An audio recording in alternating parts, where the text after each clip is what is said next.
बंगाल चुनाव अब और ज्यादा दिलचस्प हो गया है। टीएमसी और बीजेपी तो आमने सामने नजर आ ही रहे थे और अब इसमें कांग्रेस की भी एंट्री हो गई है। जहां ममता ने एक बार फिर बंगाली अस्मिता की बात दोहराते हुए केंद्र सरकार को घेरा, तो वहीं अमित शाह भी राज्य में रैली करते हुए नजर आए। वहीं कांग्रेस सांसद राहुल गांधी ने तीन रैलियां कर कांग्रेस की मजबूत दावेदारी की बात कही, तो साथ ही पीएम मोदी को देशद्रोही करार दिया। इस त्रिकोणीय मुकाबले ने बंगाल का चुनाव अब काफी दिलचस्प बना दिया है। देखिए रिपोर्ट। पश्चिम बंगाल में विधानसभा चुनाव का प्रचार अभियान जोरों पर है और अब कांग्रेस ने भी प्रचार के लिए मतदान में अपनी मौजूदगी दर्ज करवाई है, जिससे ये मुकाबला और दिलचस्प हो चला है। सबसे पहले ममता ने एक साथ कई विधानसभाओं के उम्मीदवारों के नाम का जिक्र करते हुए सोशल मीडिया पर वोटों की अपील की और साथ ही केंद्र सरकार पर जमकर हमला बोला। अपनी 15 साल की यात्रा का जिक्र करते हुए जनता को अपनी सबसे बड़ी ताकत बताया है। उन्होंने भरोसा जताया कि मां माटी मानुस की सरकार भारी बहुमत के साथ चौथी बार वापसी करेगी।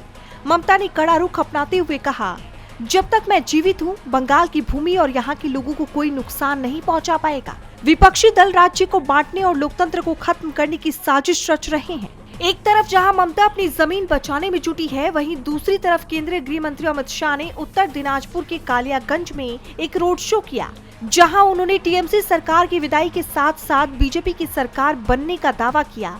इसके साथ ही राहुल गांधी भी प्रचार के लिए मैदान में उतर गए। उन्होंने रायगंज, मालदा और मुर्शिदाबाद में रैलियां की। इस दौरान राहुल ने बीजेपी और आरएसएस पर संविधान को खत्म करने का बड़ा आरोप लगाया।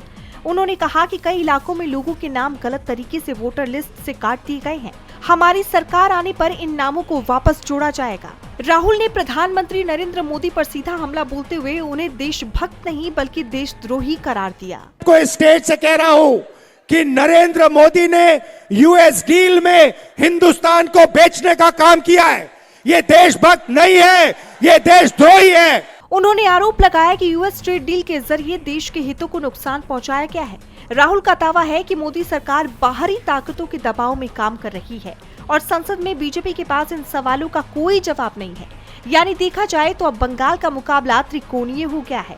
अब इस प्रचार अभियान का किस दल को कितना फायदा मिलता है, ये तो 4 मई को नतीजों वाले दिन ही पता चलेगा। डीबी लाइव पश्चिम बंगाल की रिपोर्ट।